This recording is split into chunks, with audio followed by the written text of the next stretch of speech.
looked like a foolish choice. When Ukraine's troops pulled back north of Pokrovsk, many believed they were surrendering the vital Donetsk city. They were not. Ukraine's forces made a planned sacrifice to break Russia's army in the south. Pokrovsk was placed on the altar of battle so that Ukraine could get ready for something much larger somewhere else. The risk has succeeded. Complete success over Russia in Zaporizhzhia has arrived. At first look, what's occurring in the Donetsk area of Ukraine seems like a terrible situation. Pokrovsk and the nearby villages are officially gone. That's according to the AMK Mapping X account, which says that Russia's taking back of Donetsk has put the whole Pokrovsk group of settlements under Russia's rule.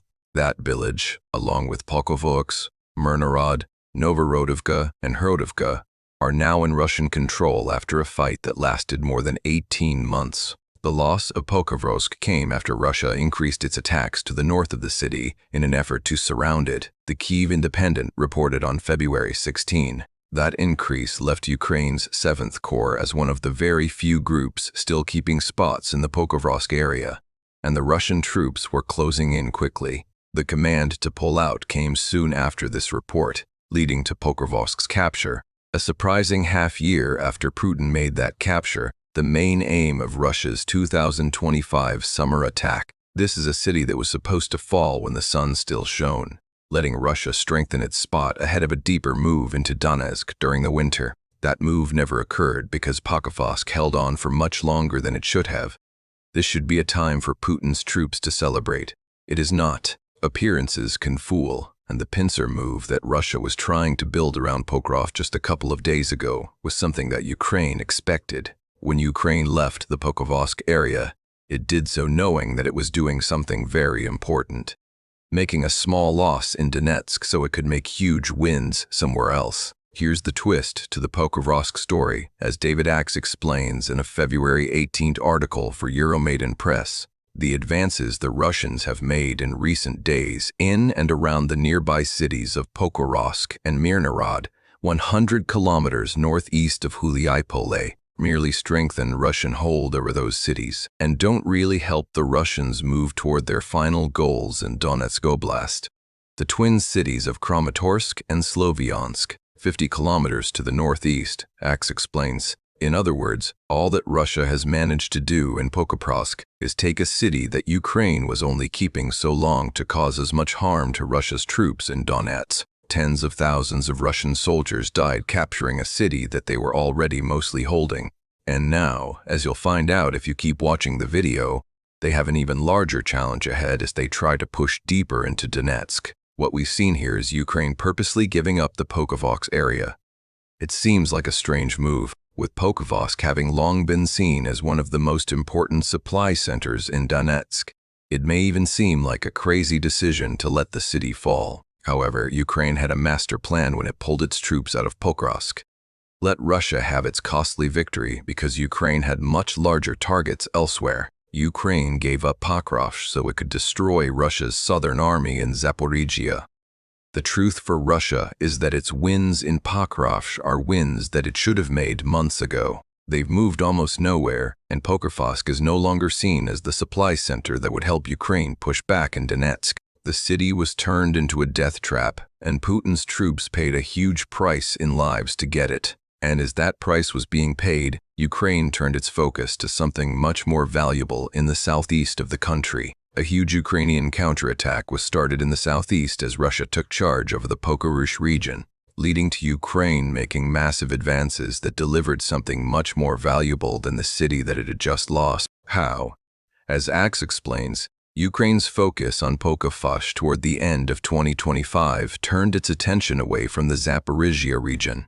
The route for Russia into that region was left fairly open, Axe says, as it was missing any major defenses. However, every path that Russia can take toward Kramatorsk and Sloviansk is extremely well protected. Ukraine knows that those paths are going to grind through tens if not hundreds of thousands of Russian troops, but the route to Zaporizhzhia being so open would have let Russia move quickly in that region as soon as Putin turned his focus to it. So Ukraine pulled the Pokrovsk plug to make wins in Zaporizhzhia, with those wins being part of a larger effort to build strong defenses ahead of a future Russian attack. That's one of the reasons why Ukraine made its sacrifice, along with several others that we'll be exploring soon. But before we do, Axe explains what we have seen on the Zaporizhzhia front in recent weeks. Ukraine's strongest counterattacks came in the southeastern direction across a 35-kilometer or 21.7-mile area that stretched from Pokrovsk, which is a village in Dnipropetrovsk,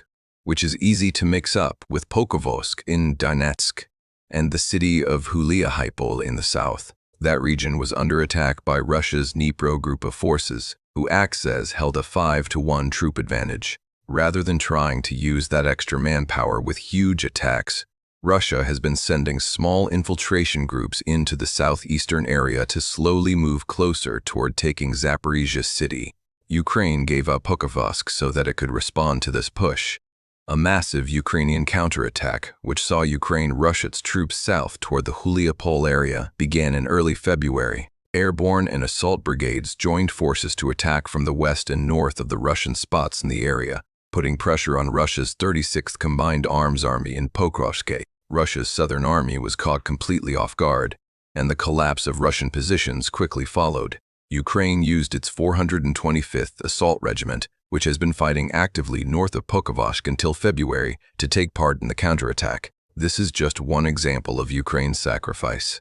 Ukraine knew that moving this regiment would let Russia move forward in Pokrovsk.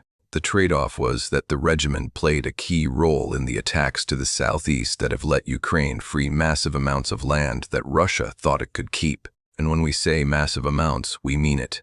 But before we go deeper into that, this is why we make the military show. To explain what battlefield changes really mean. Hit subscribe so you don't miss what's coming next. Ukraine's Pokrovsk risk has succeeded hugely, with help from a major blow to the stomach that Russia experienced, which we'll reveal in just a couple of minutes. According to France 24, Ukraine's southeast counterattack led to it making the quickest battlefield advances that it has enjoyed in 2.5 years. Those with good memories will realize that the last time Ukraine made such large advances was during the country's huge summer 2023 counteroffensive. Up until February 16, Ukraine had taken back 201 square kilometers, or 78 square miles of occupied land in the southeast, which roughly equals all of the land that Russia has managed to gain during its December push towards Zaporizhzhia. Much of the regained land is focused in an area about 80 kilometers, or almost 50 miles, to the east of Zaporizhzhia city, which is the entire point. What were once unclear areas into which Russia was sneaking is now land fully under Ukraine's rule. And with that rule, Ukraine is going to close a gap that has existed for far too long, which will be terrible for Russia as it tries to push deeper into Zaporizhzhia.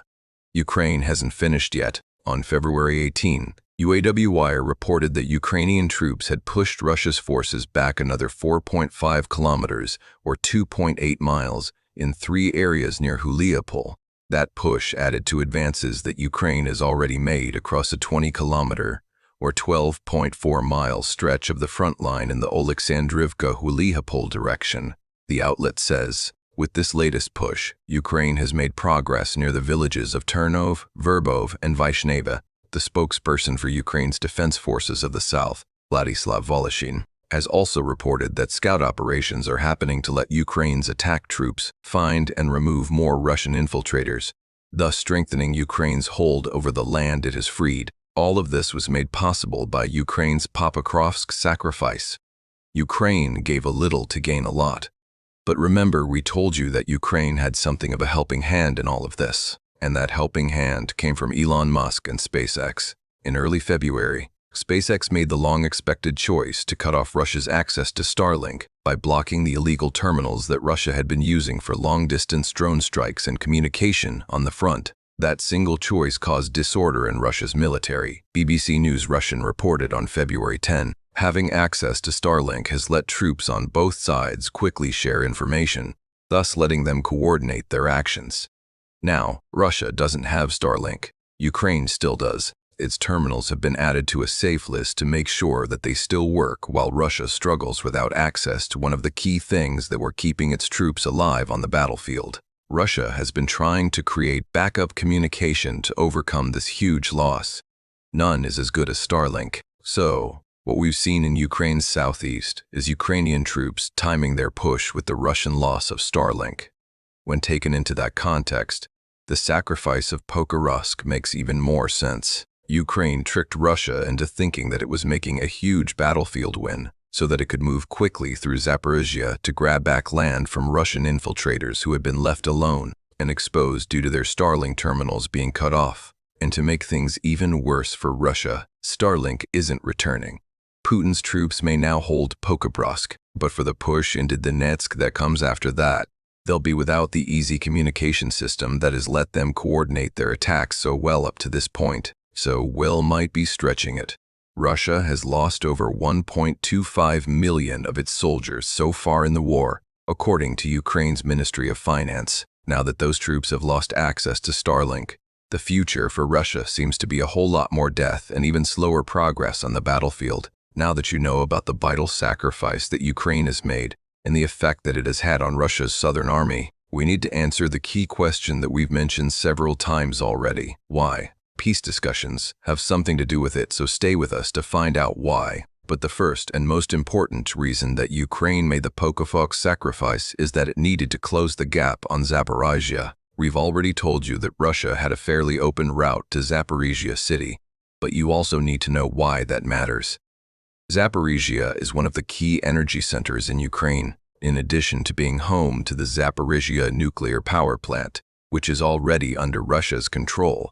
The region holds the Dnieper hydroelectric station and the Botyavo wind farm, with these three facilities together providing 25% of all of Ukraine's electricity.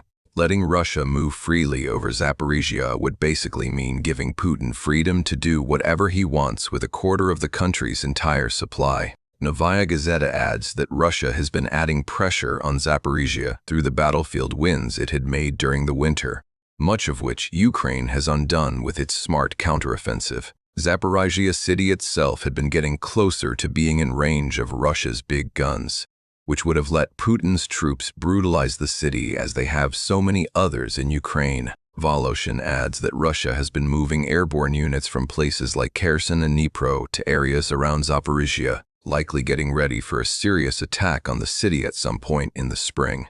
Zaporizhzhia needs to be protected for these reasons. With Ukraine having a good idea of what's coming later in 2026, the sacrifice of Pokrovsk to fight back in the southeast is a smart move. Now that Ukraine controls so much land that Russia took just a couple of months ago, it's able to build defenses ahead of the renewed Russian push. Ukraine will create protections like those that we saw in Pokrovsk, which means that Russia will have to give up soldiers and equipment just to get back what it has just lost before any sort of push towards Zaporizhzhia city itself. What we're basically seeing is Ukraine getting ready to use its wear-down defense against Russia once again.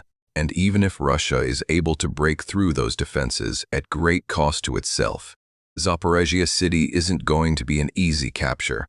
As the Armed Forces of Ukraine Colonel Roman Svitan explains to Novaya Gazeta, the Russian attack hasn't stopped for a moment since the autumn of 2023, but there's no chance of them taking Zaporizhzhia yet. It's a very large city which had a population of over 700,000 people before the invasion in February 2022. There may still be up to 500,000 people living there.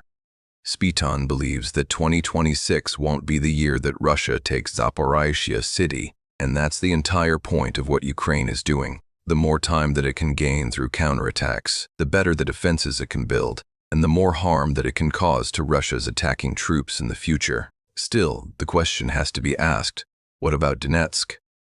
There are two sides to look at with the sacrifice of Pokrovsk beyond what we've seen in Ukraine's southeast. The first of those sides is that Pokrovsk had already done its job for Ukraine. The city was a supply center, sure, though its importance in that area had dropped greatly by 2025. Since Russia started its summer attack in 2025, Pokrovsk and the areas around it have been used more as a killing area by Ukraine, again with the aim of tearing through Russia's Donetsk troops, so they're too tired to do what Putin needs them to do next. And Pokrovsk has been very effective as a wearing-down force that ripped through Russia as recently as February. The head of communications for the 7th Rapid Response Corps of Ukraine's Air Assault Forces, Colonel Volodymyr Polovy, was telling the new Voice of Ukraine that Russia was losing about 6,000 soldiers per month trying to take Pokrovsk. The number was likely higher when counting all of the villages around Pokrovsk that Russia's troops were trying to take. Before that, David Axe wrote in his Trenchard column that Russia had suffered 100,000 losses trying to take Pokrovsk between January and the start of October 2025. The new Voice of Ukraine adds that Russia lost 15,000 soldiers in 6 months up to February trying to capture Pokrovsk, all only within the area of the 7th Rapid Response Corps defense zone. Again, there would have been more losses elsewhere. The point here is that Pokrovsk destroyed much of the force that Putin sent to take the city, and it has left the remains of that force completely broken for what Putin needs it to do next: take Kramatorsk and Sloviansk. We mentioned those two cities earlier in the video, and they're set to give Russia a much harder time than Pokrovsk ever did. The reason is that they, along with several others, are part of the Donetsk fortress line that Ukraine has spent the last couple of years building up. When we said that Pokrovsk had done its job, we also meant that Ukraine holding the city for as long as it did has given it time to gather defenses elsewhere in Donetsk. Medusa calls that fortress line the deal breaker, because Putin is demanding that Ukraine hand it over without a fight. This isn't the show of strength that Putin wants it to seem to be. Russia's president knows that his military faces a real nightmare as it tries to push from Pokrovsk into the Donetsk fortress line, and the level of death seen in Pokrovsk will look small compared to what this line of cities delivers to Russia.